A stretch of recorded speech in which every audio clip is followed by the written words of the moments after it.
कहाँ तक हुए थे?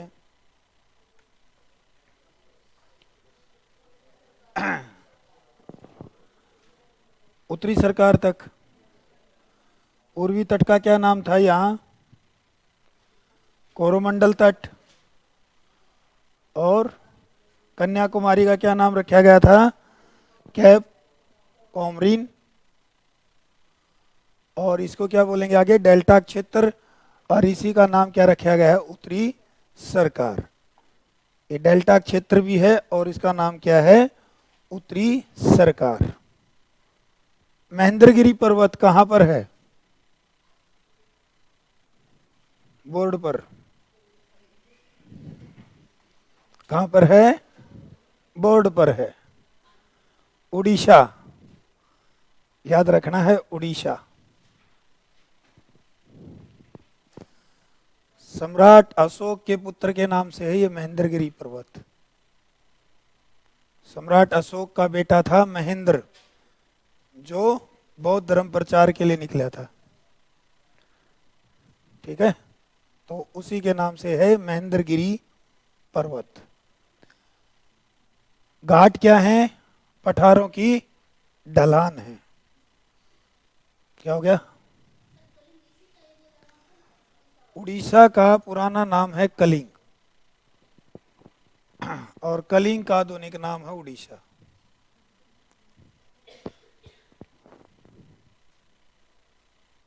उड़ीसा की राजधानी भुवनेश्वर। पुराना शहर है या नया है?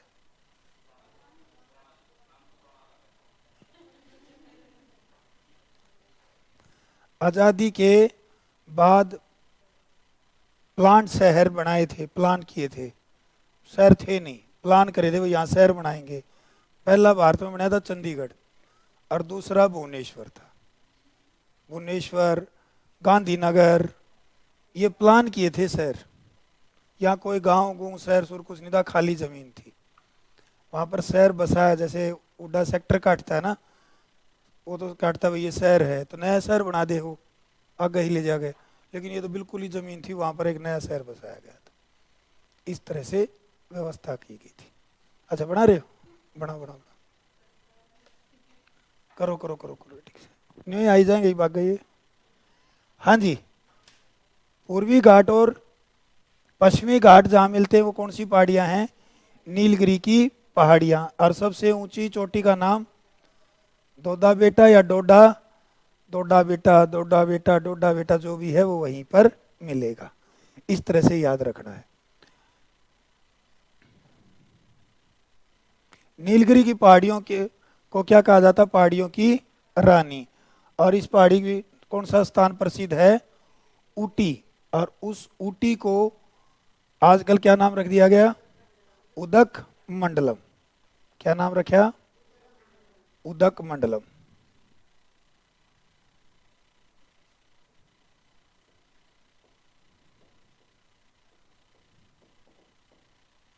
उदक मंडलम।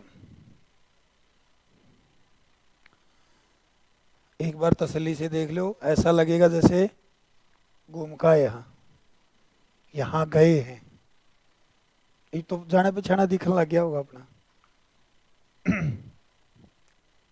क्योंकि लाइन की जी के बोर्ड पे लिखते रहो, मैं भी रुके मारी जाऊंगा, आप भी लिख ही जाओगे।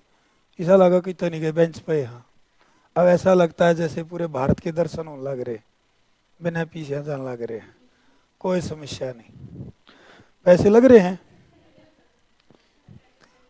पढ़ाने के लगा रखे, घुमाने के थोड़ी ला रखे। तो यार घुमाने के लग रहे। ठीक है, पैसे तो लगेंगे, क्योंकि पैसे बगैर तो घर से भी नहीं आ सकते। ऑटो वाला भी जब बनेगा है तो बैठ लेना जाकर। बाइक में लगाओगे तो सबसे पहले क्या देखोगे? तेल है या नहीं है, कितने रुपए का है, कोई वैल्यू नहीं। इसलिए गवर्नमेंट ने भी रहा है एडजस्ट करे लेंगे। सिलेंडर 350 का था तो भी एडजस्ट महंगा था, आज 800 का है तो भी महंगा है। लेकिन पिछला सस्ता हो गया, क्योंकि वो सस्ता था। इस तरह से सारी चीजें चलती। ये कितने लोग हैं तेल महंगा होने के बाद बाइक का भरते हैं, पैदल आगे हैं? सारे नहीं चल रहे हैं। 2 दिन टेंशन सी रहे, और सरकार ने मेरा फिर गजनी है भूल ले जाएंगे, कोई समस्या नहीं। हम आवश्यक चीजों को कम कर देते हैं, इन चीजों को कम नहीं कर सकते। ये तो बंदगी, ये भी आवश्यकता से भी ज्यादा होगी। चलो जी, हो गया यहाँ तक, आगे बढ़ते। अब ये बात क्या कह रहा है कि पूर्वी तटीय मैदानों की नदियां डेल्टा बनाती हैं, जो पूर्वी तट की तरफ जाएंगी, इसलिए इसका नाम क्या रखा है, डेल्टा क्षेत्र। तो जितनी भी नदियां आएंगी वो क्या बनाएंगी इधर, डेल्टा। और पश्चिम की तरफ चलने वाली नदियां क्या बनाती हैं, एस्चुरी, ज्वार्ध मुख, क्या बनाती हैं ये,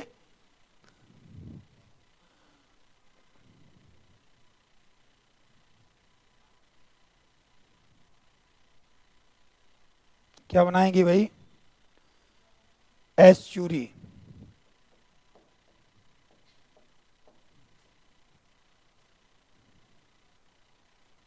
यो ठीक सा लगे, लिखा हो तो ठीक लगे, एस्चुरी, अब तो कोई दिक्कत नहीं। तो वो एस्चुरी यानी ज्वारमुख, दोनों ही समझने पड़ेंगे। डेल्टा भी हमें पता है, डेल्टा होता है, क्या होता है डेल्टा, और एस्चुरी जहां से नदी सीधी हो जाए। हैं? डेल्टा क्या हो गया, मुड़गी, और वो सीधी होगी, नहीं, दोनों ही अंतिम हिस्से, दोनों ही समुद्र या खाड़ी या सागर में गिरने के अंतिम हिस्से हैं। किसके, नदी के।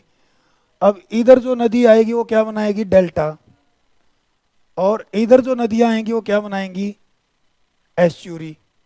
एस्चुरी और नदी में थोड़ा सा डिफरेंस है, वो थोड़ा समझ लेते हैं एक बार। पहले डेल्टा बता दूं क्या होता है।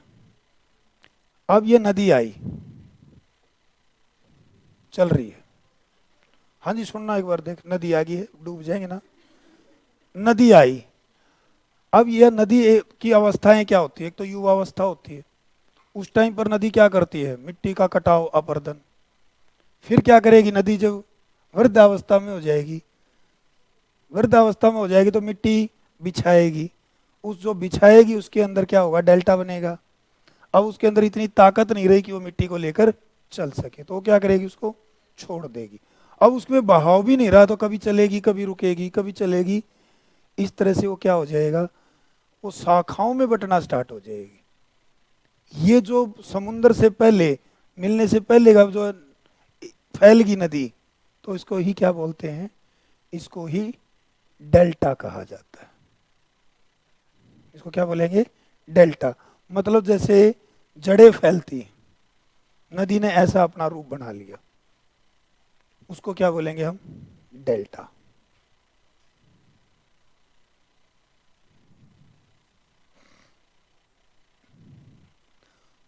बड़ा उपजाऊ एरिया होता है, डेल्टा क्या है, उपजाऊ एरिया है।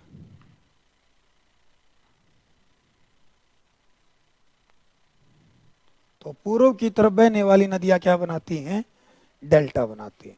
तो यहाँ कहीं दलदल होगी, कीचड़ होगा, वनस्पति ज्यादा होगी, तो यहाँ क्या रखेंगे, वनस्पति। अब यहाँ पर खारा पानी भी आएगा, क्योंकि कई बार जो समुद्र में क्या आते हैं, ज्वार भाटा, तो अचानक क्या होगा, पानी इधर आएगा, फिर इधर जाएगा, तो मीठा पानी और खारा पानी मिलता रहेगा यहाँ पर। तो यहाँ ज़्यादा तादाद किसकी रहेगी, खारे पानी की, क्योंकि बार बार आ रहा है रोज समुंदर, नदी आई, उसको कभी खारा कर रहा है कभी मीठा रहने दे रहा है। तो लेकिन वनस्पति तो कौन सी पनपेगी फिर यहाँ, खारे पानी की। तो डेल्टा प्रदेश में कौन सी वनस्पति पाई जाती है, मैनग्रोव।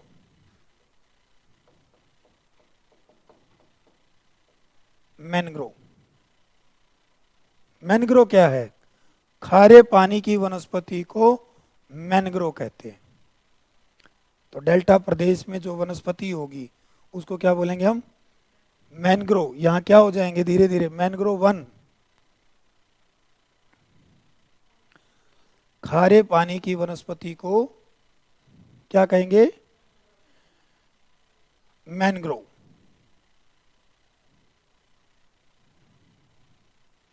तो समुद्र किनारे कौन से वन पाए जाएंगे, मैनग्रोव। ठीक है, तो समुद्र किनारे कौन से वन होंगे? मैनग्रोव होंगे। तो यहाँ तक मेरी बात समझ में आ गई होगी डेल्टा की। तो अब आ जाते हैं अपने एस्चुरी पर बात करते हैं। एस्चुरी क्या होती है? मान लो ये समुंदर है, यहां नदी आई तेजी से, शाखाओं में नहीं बटी, सीधा ही पानी सारा कहाँ गिर गया? सारी मिट्टी कहाँ लेगी? तो यहाँ क्या होगा? वो मिट्टी जमा होगी। मिट्टी जमा हुई और इसने क्या है, अपनी शाखाएं नहीं फैलाई, मैदानी इलाके में मिट्टी मिट्टी नहीं बिछाई। तो इस समुंदर के अंदर जो मिट्टी के कारण एक स्ट्रक्चर अलग से तैयार होगा, उसको ही क्या कहा जाता है? एस्चुरी। जहाँ मीठा और खारा पानी मिलेगा, क्योंकि नदी अचानक से किस में गिर गई? बिना फैले समुंदर के अंदर। तो सारी मिट्टी कंक्रीट कहाँ लेगी? वो समुंदर में।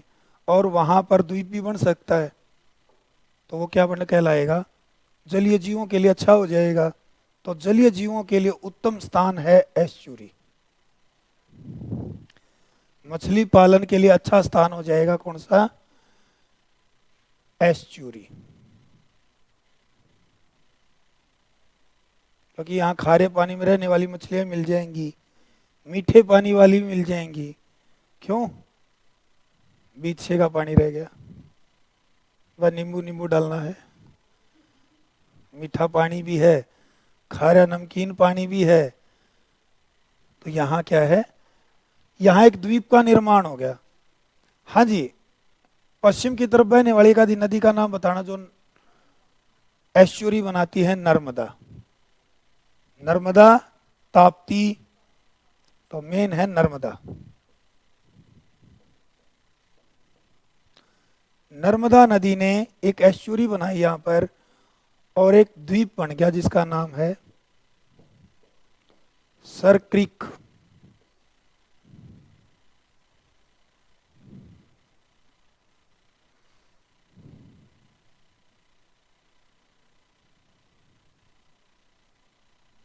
बहुत बढ़िया नाम है, सर क्रीक। भारत और पाकिस्तान का शरह घुमेरा है इसके चक्कर में। भारत कहता है इसका पश्चिमी हिस्सा भारत की सीमा है, पाकिस्तान कहता है पाकिस्तान की सीमा इसके पूर्व तक है। मतलब दोनों सर क्रीक ने अपने कब्जे में लेने की तैयारी में है। जब भारत आज़ाद हुआ था तो सर क्रीक के बीचों बीच लाइन लगा दी थी कि आधा सर क्रीक किसका? पाकिस्तान का, और आधा किसका? दोनों ही इस पर अपना अपना फुल कब्जा चाहते हैं। सबसे ज़्यादा मछुआरे यहीं से पकड़े जाते हैं। वो बेचारा, उनकी सरकार ने बता रखी है सर क्रीक हमारा, हमारी सरकार ने बता रखी है सर क्रीक हमारा। मछुआरे मछली पकड़ने जाएंगे जहाँ मछलियाँ ज़्यादा मिलेंगी, और मौका लगते ही पाकिस्तान की नौसेना दिख जाए तो वह ठा ले जाए। हमने मारे वाले ने थया जाता, हम थया लिया वहाँ ने। फिर 26 जनवरी या 15 अगस्त में फिर छोड़ा भाई, तुमने कितने पकड़े भाई? ले जी 15 मछुआरे मारे आ रहे। भारत ने कहा 20 हमने पकड़ रखे थारे, 15 मारे छोड़ो। तो कहा मारे 15 थारे छोड़ देंगे, 5 और पकड़ लियो। फिर देखेंगे अगली 15 अगस्त क्या बना की, फिर रिलीज कराएंगे इन्हें। इसका मतलब यूं नहीं भाई चलो गलती तो आ गई तो छोड़ने लग रहे तो सारे दे दो, 5 रख लेंगे भाई, 20 पकड़ रखे हमने, तुम थारे तो 15 थे आई, तो अपने 15 ले जाओ। वो लक्की ड्रा लकड़ेगा, 15 कौन से जाएंगे। और बेचारे की किस्मत खराब, 5 कौन से रहेंगे। फिर अगली बार वो फिर फंसे कोई, उनने 7 पकड़ लिए, हमने 5 छोड़े, उनने 5 छोड़े, 2 फिर रह गए। तो इसका मतलब क्या है? मजबूरी टारगेट से आ गया ये, बस 2 छुटवाने और पकड़ो 2। तो गलत हो रहा है या नहीं हो रहा है? इसकी ये सीमा मानी जाती थी भाई, ये सर क्रीक के आधा हिस्सा बांट दिया था। आधा आधा जहां साथ जाओगे पाकिस्तान और भारत तो रह नहीं सकता। और फिर सीमा में कौन सा तंबू गाड़े भाई? पानी में अगयू सीमा आली। ये बेचारे मछुआरे को क्या मतलब है? मछली ध्यान लग रही है, वहां लग रहा है। यहीं से सबसे ज्यादा एंट्री होती है आतंकवाद की। गुजरात, नर्मदा नदी गुजरात में बहती है। देखा था? मुंबई गए थे जब देखा होगा, फिर अंत्या ना देखा ना, तो गुजरात आए अन्ना जातियाना भी दिखेगी बात है। जो चीज़ अंत्याना दिखे तो जंतियाना भी दिखेगी। नर्मदा क्रॉस करनी पड़ेगी। दो नदियां आती हैं, नर्मदा और ताप्ती, फिर सूरत आता है। सूरत भी गुजरात में, उसके बाद मुंबई आएगा। देखिए पूरा मैं बता दिया जाना हो तो, ठीक है। तो दो नदियां आती हैं और वो आराम से चलती है। सूरत है ताप्ती नदी के किनारे, नर्मदा पहले आ लेती है उससे। घनी दूर तो चल रहे हैं। अहमदाबाद चलती है साबरमती। देखो भाई कित कित का हो। नहीं, मैं भी वाहिद को हूँ। साबरमती के संत, अहमदाबाद में आश्रम के बारे में जब गांधी जी को बताया जाता है, साबरमती के संत ने कर दिया कमाल, गाने भी गावा। तो कौन सी नदी है? साबरमती। आश्रम भी है अहमदाबाद में, और वो साबरमती के नदी के किनारे है। कल परसों एक वीडियो भी फेसबुक पर था, एक लड़की ने जान दे दी, मुस्लिम लड़की थी, वह भी नदी पे कूद गई उसमें। तो इस तरह से वो सारी चीज़ें इनकी सहायक नदियां हैं। फिर ये तो इस तरह से वो आगे बढ़ती है। नर्मदा नदी मध्य प्रदेश से चलती है, तो कितना भी रास्ते में देखी जा सके। जरूरी नहीं है कि वह गुजरात में चली वह कूदगी गुजरात में। कहाँ से चलती है ये नर्मदा नदी? विंध्याचल और सतपुड़ा की पहाड़ियों के बीच में बहती हुई आती है। विंध्याचल पर्वत और सतपुड़ा के बीच में जो बनता है रिफ्ट वैली, तो रिफ्ट वैली में बहती है नर्मदा नदी। नर्मदा नदी के ऊपर सबसे बड़ा बांध है विश्व का, भारत का, उसका नाम क्या है? सरदार सरोवर। सरदार सरोवर बांध। और सरदार सरोवर बांध के पास ही सरदार वल्लभ भाई पटेल की बहुत बड़ा स्टैचू बना रखे है। तो घूमने का स्थान बना दिया वहां पर, क्योंकि किसकी इच्छा थी बांध बड़ा बनाना? वल्लभ भाई पटेल की। लेकिन सरकारों ने उसको आगे बढ़ाने से मना कर दिया। फिर मोदी आया, गुजरात का सीएम, उसने कहा और बढ़ना चाहिए, सेंटर ने उसकी परमिशन नहीं दी। जैसे ही प्रधानमंत्री मोदी बना, बैठते पहले ही बांध की परमिशन दी थी, बड़ा हो गई, क्योंकि तो अपना ही राजा गया, अब कोई समस्या नहीं। गुजरात में भी बीजेपी का था ऊपर भी, तो जल्दी बांध वहीं पर स्टेचू बना दिया।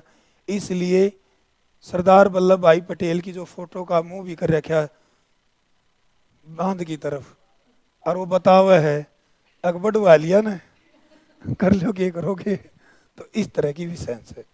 थोड़ा सा फोकस उसका मुंह का भी दिखाने लगे है। बांध ने देखता देखता न्यू कहीं उसने भी देखा जम्मू कश्मीर ने, अग्नियों का 370 हटवाई कि नहीं हटवाई, तो सारे मुंह करवा दें। ये रिलेशन बताए जाते हुए देखो ऐसे ऐसे सरदार वल्लभ भाई पटेल कह रहा है। कोई बात नहीं, आगे बढ़ते हैं। तो मेरे हिसाब से डेल्टा भी समझ में आ गया होगा और एस्चुरी। डेल्टा तो सबने ध्यान था, बहुत बार पढ़ा होगा। एस्चुरी कई बार कम पढ़ते हैं, लेकिन दोनों ही नदियां कहाँ बनाती हैं? अपने मुहाने पर, अपने अंतिम छोर पर। और डेल्टा और इसमें यही अंतर है, डेल्टा के अंदर मिट्टी जमीन पर यानी कि लैंड के स्थान पर, महाद्वीप के स्थान पर या द्वीप के स्थान पर बिछा दी जाती है। और एस्चुरी में क्या होता है? जो मिट्टी कटाव जो भी किया वो सारा किस में डाल दिया जाएगा?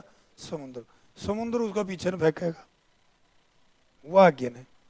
इसके कारण क्या होगा? एक जगह जम जाएगी, वो मिट्टी जमना स्टार्ट करेगी, और उसमें फिर पानी आएगा और जाएगा, स्पीड होंगी या नहीं होंगी? और कहीं पर है कहीं पर नहीं है। इसलिए कहते हैं ज्वार भाटा का क्षेत्र है। यहाँ पर क्या पैदा की जा सकती है? ज्वार, ये विद्युत पैदा की जा सकती है, टरबाइन लगाए जा सकते हैं।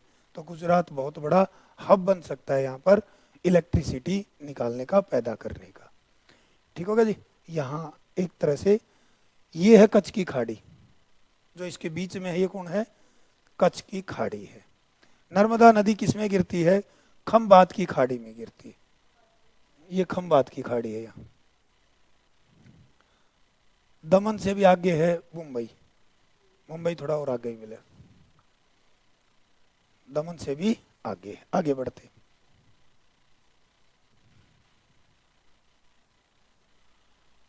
उड़ीसा के मैदानों को क्या कहा जाता है? उत्कल के मैदान, जो महानदी बनाती है। उड़ीसा के मैदानों को क्या कहा जाएगा? उत्कल के मैदान। जो कौन बनाएगा? महानदी। महानदी के जो डेल्टा क्षेत्र है उसका नाम रख रखा है उत्कल मैदान।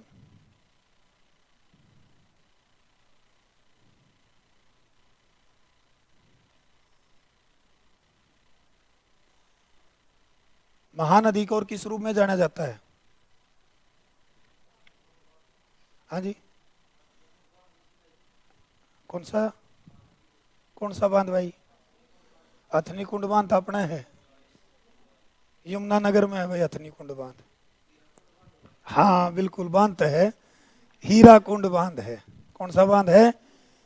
भारत का सबसे लंबा बांध है हीरा कुंड बांध।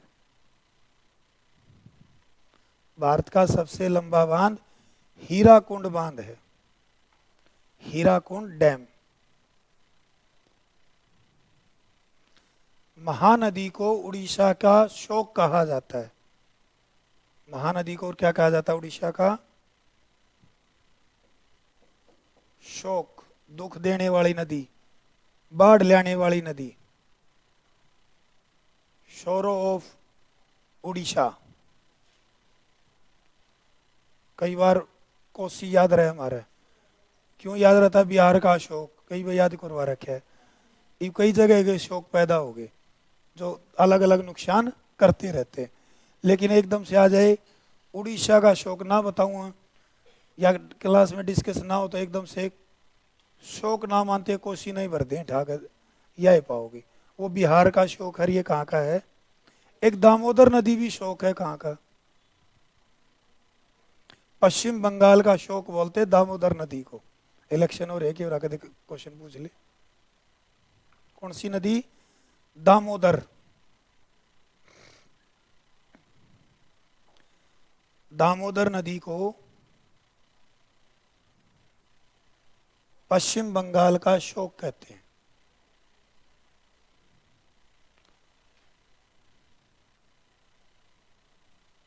दामोदर जो नदी है वो हुगली की सहायक नदी है।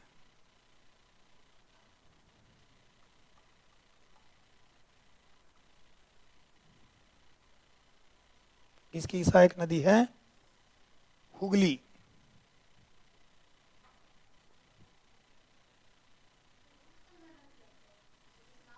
नाम रख रखा है, बस याद रखना है।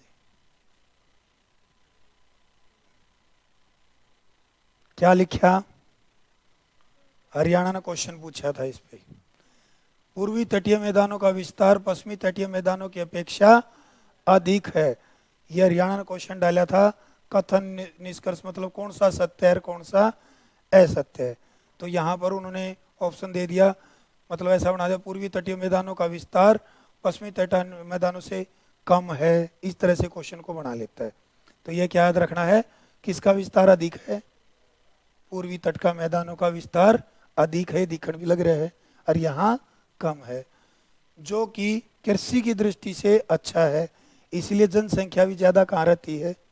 पूर्वी तटों पर, क्योंकि जहाँ एग्रीकल्चर के काम ज़्यादा होंगे। पहले काम ही क्या थे? एग्रीकल्चर ही था मेन। तो इस तरह से वो एग्रीकल्चर करते थे, तो सभी कहाँ रहेंगे? पूर्वी तटों की तरफ। तो पूर्वी तटों की तरफ जनसंख्या ज़्यादा है, पश्चिमी तटों की तरफ जनसंख्या कम है। ये क्वेश्चन भी आया था कि बताइए पश्चिमी तटों की तरफ जनसंख्या कम क्यों है, पूर्वी तटों की तरफ जनसंख्या ज़्यादा है? तो क्या कारण है?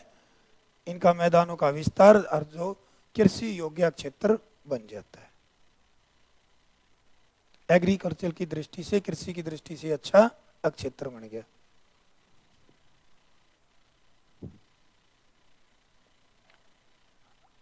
वो तो खत्म हो गया। अब हम देखते हैं कि पहाड़ों की ऊंचाई किससे मापी जाती है? समुद्र तल से, सी लेवल से। क्यों?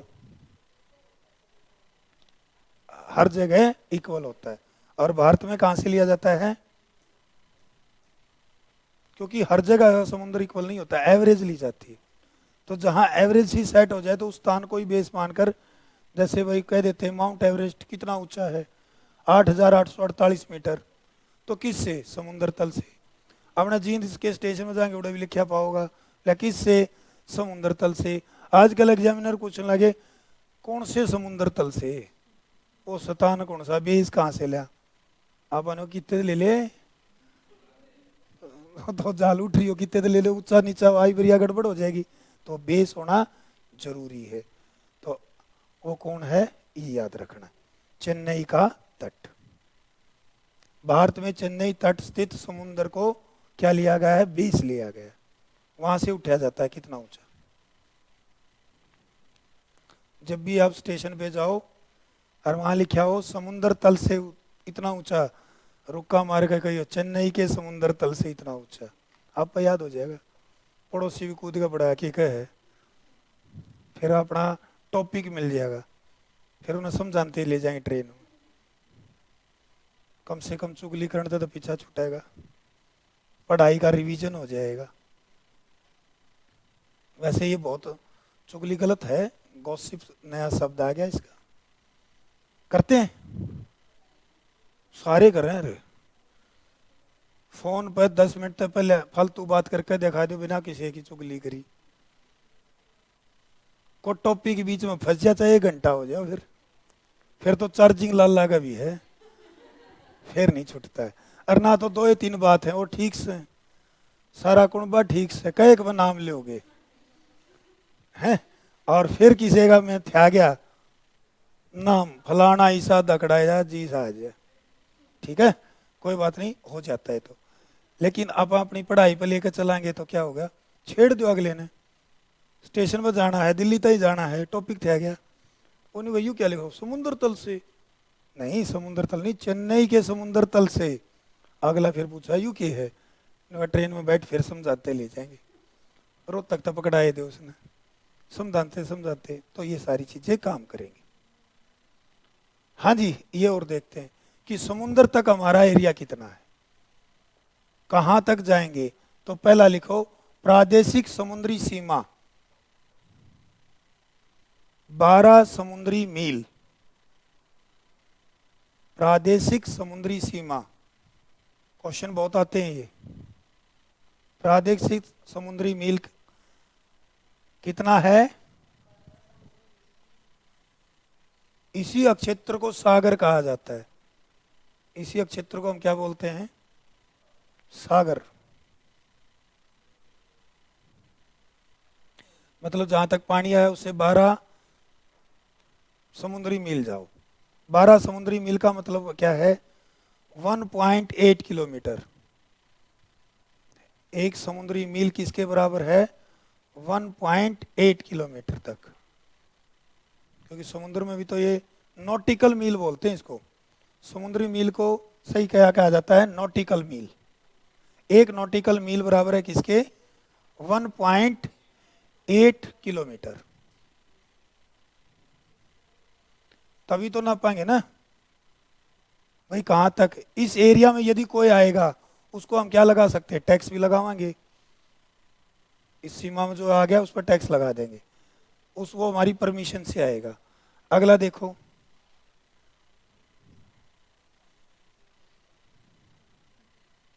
ये कहां तक का है, 24 समुद्री मील। कौन सा, समिस्थित मंडल, कॉन्टिजियस जोन।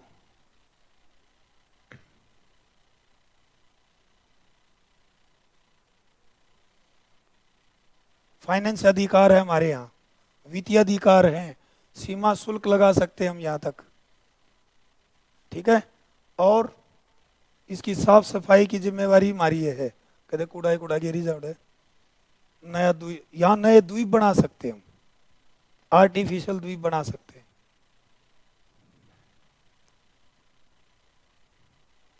तीन समुद्री सीमाएं याद रखनी है, 2 तो होगी, एक करेगी। कितनी समुद्री सीमाएं हैं, 3। प्रादेशिक इस प्रादेशिक जो सीमा है ये राज्य सरकार के अंडर होती है। ये किसके अंडर होगी? राज्य सरकार, जो स्टेट गवर्नमेंट वहां लगती होगी। और ये सीमा किसके अंडर आ जाएगी? सेंट्रल गवर्नमेंट, क्योंकि एक्साइज ड्यूटी किसका लगाने का अधिकार है? कौन लगाएगा भाई? सेंटर लगाती है, ये सेंटर कलेक्शन करती है इसका। इस तरह से 200 नॉटिकल मील मेन हमारा एरिया कहाँ तक जाएगा? 200 नॉटिकल मील तक जाएगा। अन्य आर्थिक अधिकार और अधिकार दे दिए गए। एक्सक्लूसिव इकोनॉमिक जोन कितने तक है हमारा?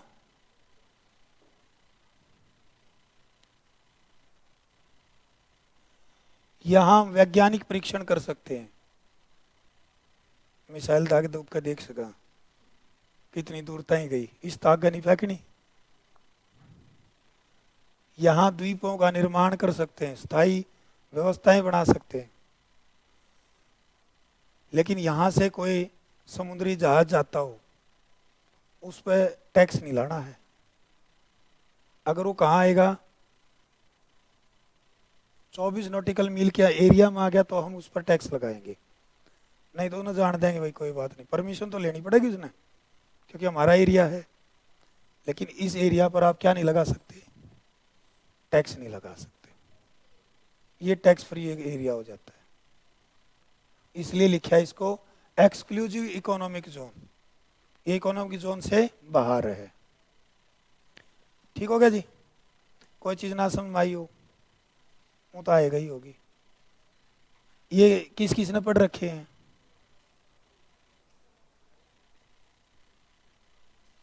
पढ़ने चाहिए ना? कोई बात नहीं, अब तो पढ़े लिए।